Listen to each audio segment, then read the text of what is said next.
there came and took a lamb out of the flock. I went out after it and struck it, and delivered the lamb from its mouth. And when it arose against me, I caught it by its beard and struck it and killed it. Your servant has killed both lion and bear, and this uncircumcised Philistine will be like one of them, seeing he has defied the armies of the living God. Moreover, David said, the Lord who delivered me from the power of the lion and from the power of the bear will deliver me from the hand of this Philistine. And Saul said to David, go, and the Lord be with you.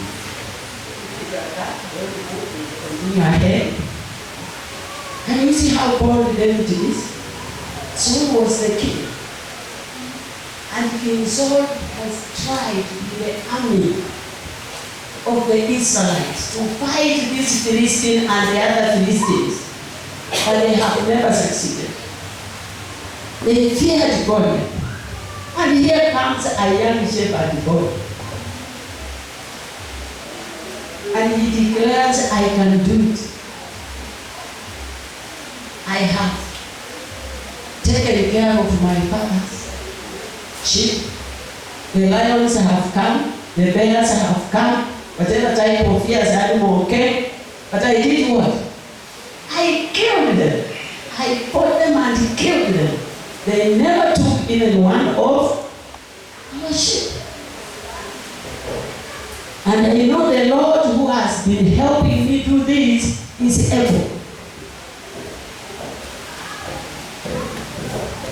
If you read the whole story, you get everything, even how his big brothers who had deficit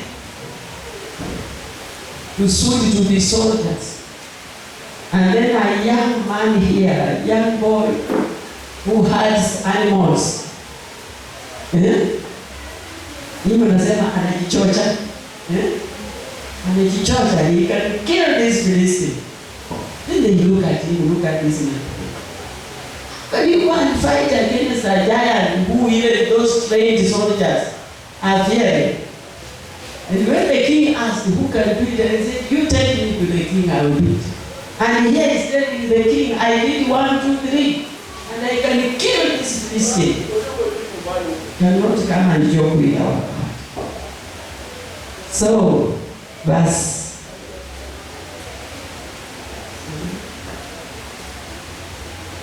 45 to 49. Let us see what David does. 45 to 49. Then David said to the Philistine, you come to me with a sword, with a spear, and with a javelin, but I come to you in the name of the Lord of hosts, the God of the armies of Israel, whom you have defied. This day the Lord will deliver you into my hand, and I will strike you and take your head from you. And this day I will give the carcasses of the camp of the Philistines to the birds of the air and the wild beasts of the earth, that all the earth may know that there is God in Israel. 47. Then all this assembly shall know that the Lord does not save with sword and spear, but the battle is the Lord's, and he will give you into our hands. 48. So it was, when the Philistine arose and came drew near to meet David, that David hurried and ran toward the army to meet the Philistine. Then David put his hand in his bag and took out a stone, and he slang it and struck the Philistine in his forehead, so that the stone sank into his forehead, and he fell on his face to the earth. Praise God. And we clap for our God. We serve a mighty God. And David meant it for sure. He was so confident. He was so sure that he's going to finish this Philistine. Because he knew his God. He knew that he serves a God who does not try. And when he aims, he's sure. Praise God. Amemua hajamua. He did it. And not because it was him. It was his God in him.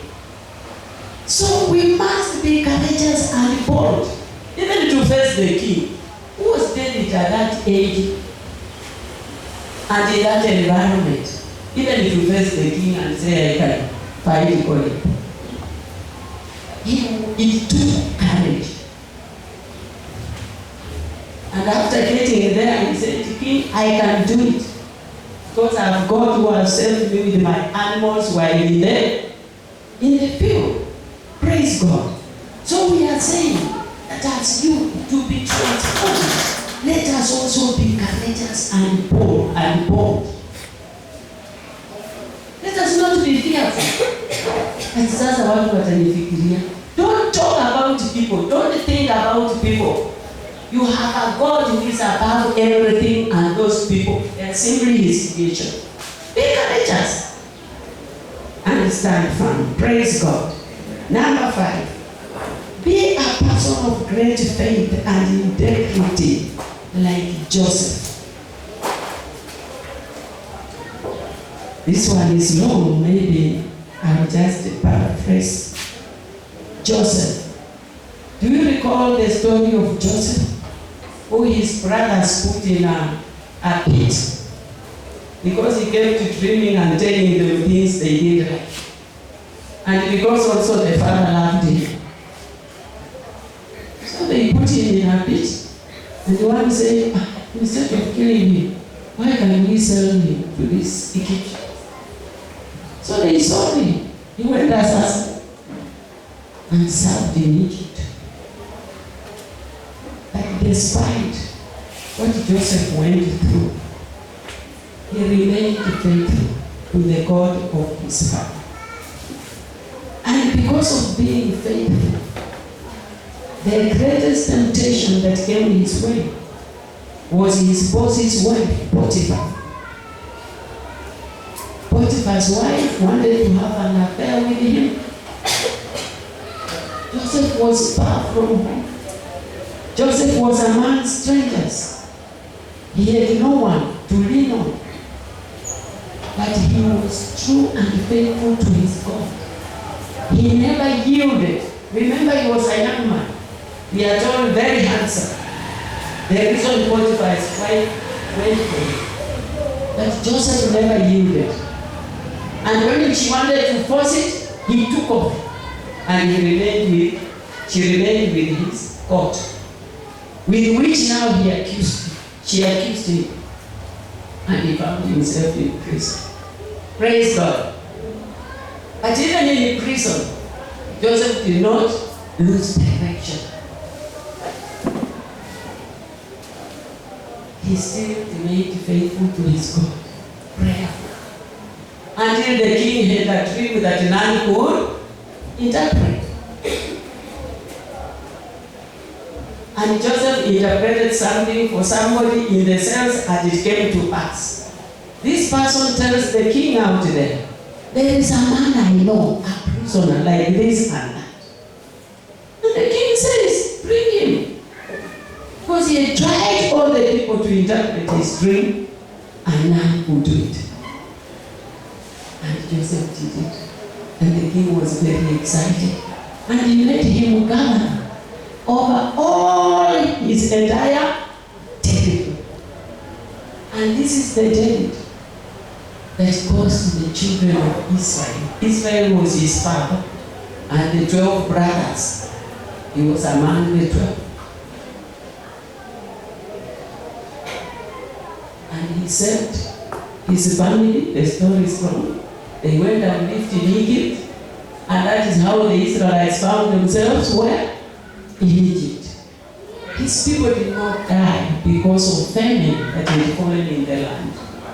Because Joseph saved them because there was food in Egypt. Praise God. So let us be people of great faith and integrity. You can see the behavior of Joseph all the way. He never denied his God. He never let him down. And because of that, as Joseph was seeking the kingdom, that is his father's kingdom, and God was doing